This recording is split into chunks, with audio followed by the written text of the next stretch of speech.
सबसे पहले सभी पत्रकार भाइयों को जय सीताराम। मंच पे विराजमान हमारे आदरणीय पूजनीय श्री चंद्रांशु महाराज जी को प्रणाम करता हूँ। राम जी भाई जी है, हमारे मुंबई के श्रीनाथ जी है, मेरे छोटे भाई निरंजन जी है, हमारी बिटिया रानी है, हमारे मित्र अनिल जी हैं, तमिलनाडु से आया सेलम से। इतना कहना चाहूँगा कि एक बहुत बड़ा एक प्रोग्राम करने का जो अवसर और एक सौभाग्य हम लोग को मिला है सभी के आशीर्वाद से, कि हम एक ऐसे मंच पे उन सभी को एक साथ देखेंगे जहाँ कोई उम्र की पाबंदी नहीं है। 13 साल के बच्चे का एक कैटेगरी है जहाँ पर वो अपने रामायण से संबंधित जितने भी नृत्य कला हो, वेशभूषा हो, ड्रामा हो, चित्रकारी हो, ये अपना प्रदर्शन करें। और 13 साल से लेके एज की कोई लिमिट नहीं होगी, चाहे वो 70 साल का बुज़ुर्ग हो या 80 साल का बुज़ुर्ग हो, उनके लिए भी ये मंच रहेगा। और हम चाहते हैं ये सिर्फ 2025 तक ही सीमित ना हो, युगों युगों तक ये सीरियल चलता रहे और आने वाली पीढ़ी इस काम को और आगे तक लेके जाए। बस सबसे मेन जो हमारा उद्देश्य है, आने वाली पीढ़ी को सनातन के बारे में जानकारी हो। बहुत सारे बच्चे अब उस चीज़ से कहीं दूर होते जा रहे हैं। ये कहीं ना कहीं एक ठेस जरूर है हम सबके दिल में। एक प्रयास ये भी रहेगा कि आने वाली जनरेशन इस चीज़ को समझे और इंटरेस्ट ले। आजकल बहुत चीज़ों में बहुत लोगों के इंटरेस्ट है। जैसे आपने देखा होगा, आज से 30-40 साल पहले एक सीरियल आई थी रामायण जिस दिन रविवार को चलता था तो पूरे देश में वह 140 कर्फ्यू लगा करता था। सब चुपचाप, किसी घर में आवाज़ नहीं आती थी, सिर्फ टीवी की आवाज़ आती थी। उस सीरियल वो इतिहास आप सबके सहयोग से, आप मीडिया भाइयों के सहयोग से हम ये कोशिश करें कि वो इतिहास हम दोबारा आपके सामने ला सकें। बस ये हमारा प्रयास रहेगा। सिन्हा साहब बोलिए।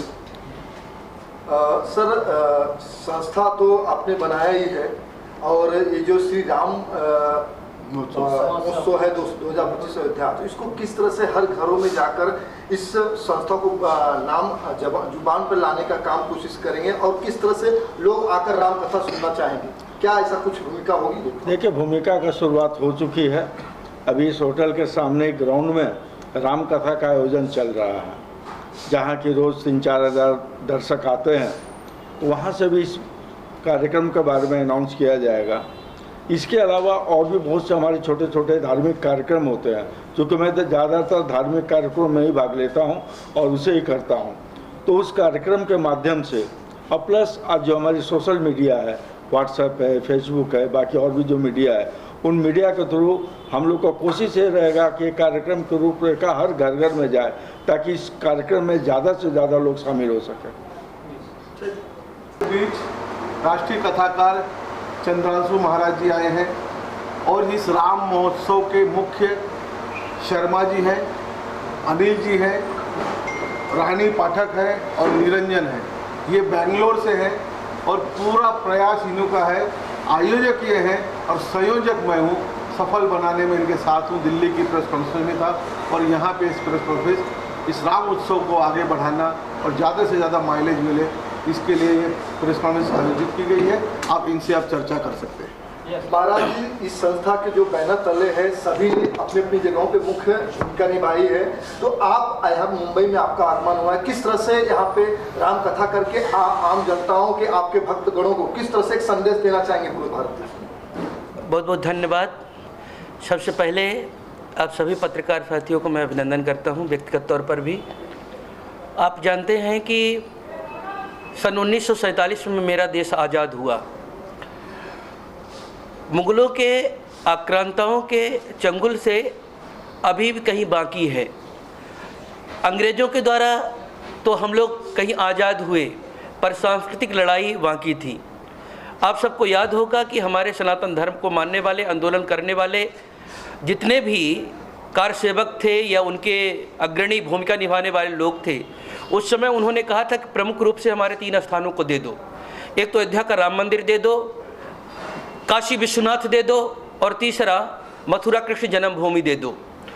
लगभग 550 वर्ष और 76 वर्षों तक राम जन्मभूमि की लड़ाई लड़ते रहे। आप सबसे कुछ छुपा नहीं है। सरजू जी की धारा, खून की धारा बही।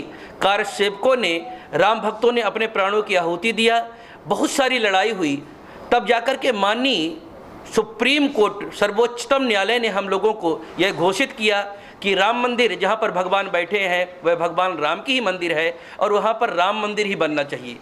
उसके परिणामस्वरूप भव्य राम मंदिर का निर्माण प्रारंभ हुआ और विगत वर्ष 2023 22 जनवरी को अपने भव्य मंदिर पर मर्यादा पुरुषोत्तम भगवान राम अपने बाल रूप में वहाँ पर विराजमान हो गए। आप सभी लोग जानते हैं कि हम लोग भगवान की रामनवमी जैसे मनाते हैं वैसे हर साल रामनवमी जन्मोत्सव राम का मनाते हैं। ये प्राण प्रतिष्ठा हमारे देश की सांस्कृतिक लड़ाई की सबसे बड़ी जीत थी, जो लगभग पहला ये विजय हमारे सनातन संस्कृति के द्वारा, हिंदुओं के द्वारा, राम भक्तों के द्वारा, कार सेवकों के द्वारा हम लोगों ने जीता और भव्य राम मंदिर पर भगवान राम बैठे। प्राण प्रतिष्ठा के उपलक्ष्य में हम सब जितने भी सनातनी हिंदू भाई हैं, भगवान राम को मानने वाले विश्व भर में जितने हिंदू समाज हैं, अब भगवान के प्राण प्रतिष्ठा का वार्षिकोत्सव हम लोग मनाना चाहते हैं। जैसे हर्ष उल्लास वाजे गाजे के साथ में नाच गा के रामनवमी मनाते हैं, इतनी बड़ी जीत जब हम लोगों को मिली हुई है तो उसके उपलक्ष्य में रामोत्सव श्री राम सेवा प्रतिष्ठान के द्वारा जो सामाजिक कार्यों के लिए कटिबद्ध है, प्रतिबद्ध है, निरंतर सामाजिक कार्यों को करते रहते हैं। हमारे बगल में देख रहे हैं श्रीमान शशिकांत शर्मा जी हैं, एक बड़ा चेहरा है समाज सेवा का, और इनके साथ में निरंजन भैया हैं, अनिल जी हैं और साथ में ही रानी पाठक जी हैं। सर्वोच्च भूमिका निभाने वाले हमारे प्रिय भैया राम कुमार पाल जी, राम जी भाई जी हमारे साथ में हैं। ये पूरी टीम मिला करके और हम सब लोग जितने लोग हैं ये उत्सव मना रहे हैं देश की एकता के लिए, अखंडता के लिए, अपनी विरासत के लिए। और सबसे बड़ी बात पंडित दीनदयाल उपाध्याय जी ने, जिसको आप लोग अंत्योदय नाम से जानते हैं, उन्होंने कहा था पंक्ति में खड़ा अंतिम व्यक्ति का उत्थान भारत का सर्वांगीण उत्थान है। भगवान राम का विजन जो था पंक्ति में खड़ा अंतिम व्यक्ति, चाहे वो गिद्धराज जटायु हो, निषाद राज हो और इसके साथ में चाहे वो बानर भालू हो और यहाँ तक विदेश नीति की बात हो, चाहे अंतिम शांति दूत के रूप में अंगद जी हो, देश को जोड़ने के लिए जो राम जी ने किया। अगर अयोध्या में रहते, कहीं वो राजा बन जाते तो केवल अयोध्या के राम बनते, पर जब 14 वर्ष वनवास जाकर के सभी को जोड़ करके वापस लौट करके आए तो जन जन के राम, प्राणी मात्र के राम और राजा राम के रूप में प्रतिष्ठित हो गए, जिसको महात्मा गांधी ने कहा था कि आज़ादी के बाद में राम राज्य की परिकल्पना साकार करेंगे। शायद राम मंदिर का निर्माण केवल एक मंदिर का निर्माण न होकर के संपूर्ण राष्ट्र मंदिर का निर्माण है और राम राज्य की परिकल्पना, हिंदू राष्ट्र की परिकल्पना और राम के आदर्शों की परिकल्पना अब साकार होकर के रहेगी। एक बड़ा यहाँ पे प्रेस कॉन्फ्रेंस रखा गया, इस पर क्या कहना चाहेंगे आप? श्री राम महोत्सव 2025 अयोध्या में जहाँ राम जन्मभूमि को जो कार्यक्रम था उसी समय पे हमें अयोध्या से परमिशन मिली है और वहाँ पर पूरे देश से नॉर्थ, ईस्ट, साउथ और ख़ासकर ये बेंगलोर की संस्था इसको ऑर्गेनाइज कर रही है, उसके हम लोग संयोजक और सहकारी हैं। तो पूरे देश से लोग वहाँ पे आएंगे और योगी जी ने भी परमिशन दे दी है, हिमांशु विश्वकर्मा ने भी इसमें प्रॉमिस किया है कि इतने बड़े उत्सव में आपके साथ शामिल होंगे और बहुत उच्च लेवल का उत्सव है और रामलला अवार्ड भी वहाँ पे 2025 में दिया जाएगा। ये ऐसी हमारी सोच और इसी के लिए प्रेस कॉन्फ्रेंस रखी है और हमारे कुछ लोग अभी आ भी रहे हैं। सर कितने लोग उसमें शामिल होंगे सर? इसमें साउथ से काफ़ी लोग हो रहे हैं, नॉर्थ से अभी हम प्रेस कॉन्फ्रेंस आपकी मीडिया के द्वारा सूचित करेंगे, जो भी आएंगे उनका वहाँ स्वागत और सम्मान होगा। सर काफ़ी लोग देखा जाएगा नेता लोग भी शामिल होंगे सर? नेताओं में 2 CM का हमको प्रॉमिस मिला है, आगे मिल जाएगा, अभी समय है काफ़ी। 22 जनवरी 2025 का कार्यक्रम है रामलला उत्सव।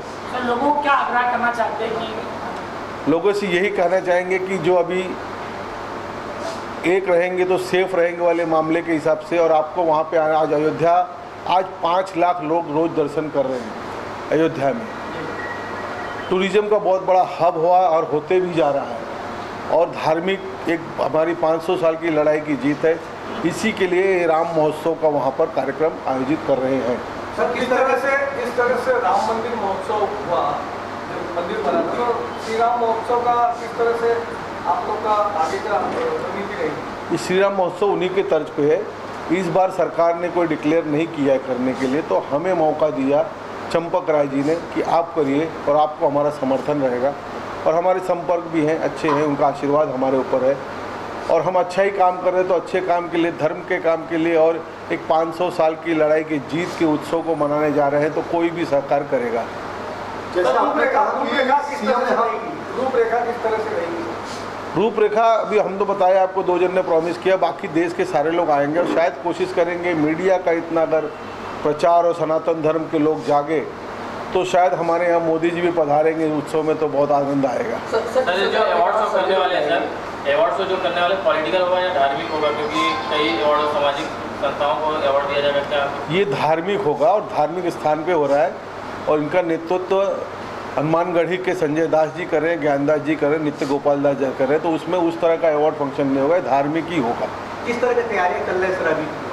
उस तैयारी की ही जानकारी देने और उसी को प्रचार प्रसार करने के लिए आप मीडियाओं से आग्रह करने के लिए तो हम वहाँ बैठे हैं आज। प्राण प्रतिष्ठा था उसके पहले हुए कहीं राजनीतिक पार्टी को भी इनवाइट किया गया था, राजनीतिक पार्टी ने क्या इसमें रामलला पुरस्कार में जो है क्या बाकी पार्टी के भी लोग आएंगे? ये किसी पार्टी का नहीं, सनातन का कार्यक्रम है। सनातन में हर व्यक्ति सनातनी आ सकता है, जात न पूछो मानव की, वो हिसाब से कार्यक्रम हो रहा है। जैसे आपने कहा है कि सीएम का आगमन हो सकता है, तो क्या ऐसे किसी सीएम का भी है कुछ आगमन? नहीं, इसमें कोई नहीं है, सब यूपी के सीएम का और आसाम के सीएम का हमें टाइमिंग मिला हुआ है और सहकार मिला हुआ है, पाठबल मिला हुआ है, तो इसके लिए उनकी प्रॉमिस है। बाकी जो भी आगे कोशिश रहेगी आएंगे तो। अशोक जी आप भी कई धार्मिक कार्यक्रम करते हैं, तो इस कार्यक्रम किस तरह से देखते हैं? आपकी क्या? देखिए, ये जो कार्यक्रम किया जा रहा है इसका सबसे बड़ा उद्देश्य जो है कि हमारे युवा वर्ग को इस सांस्कृतिक और कुछ कल्चरल प्रोग्राम के माध्यम से सबको जोड़ा जाए और जो कार्यक्रम के रूपरेखा भी रखा गया है, जैसे कि राम का ड्रेस, राम के पात्र, राम के चरित्र, राम के ऊपर म्यूजिक, उनके ऊपर ड्राइंग, सभी तरह के कंपटीशन होंगे। इसके लिए एक WhatsApp number all over India दिया जाएगा, व्हाट्सएप नंबर चलाएगा, उस पर भेजेंगे। उसमें से जो भी लोग सेलेक्ट होंगे और पार्टिसिपेंट करने के लिए आएंगे, उसमें से 6 लोगों को अलग अलग पुरस्कार दिया जाएगा। लेकिन ये कार्यक्रम टोटल धार्मिक कार्यक्रम है। राम मंदिर स्थापना होने के प्रथम वर्ष के उपलक्ष्य में ये प्रथम कार्यक्रम है और इसका पॉलिटिक्स से कोई लेना देना नहीं है। इसका मेन जो उद्देश्य हमारा यही है कि जो लोग बच्चे रह गए हैं, राम के बारे में नहीं जान रहे हैं और हमारी युवा पीढ़ी जो कुछ गलत रास्तों पे जा रही है, लेकिन मुझे कहते हुए बहुत खुशी हो रही है।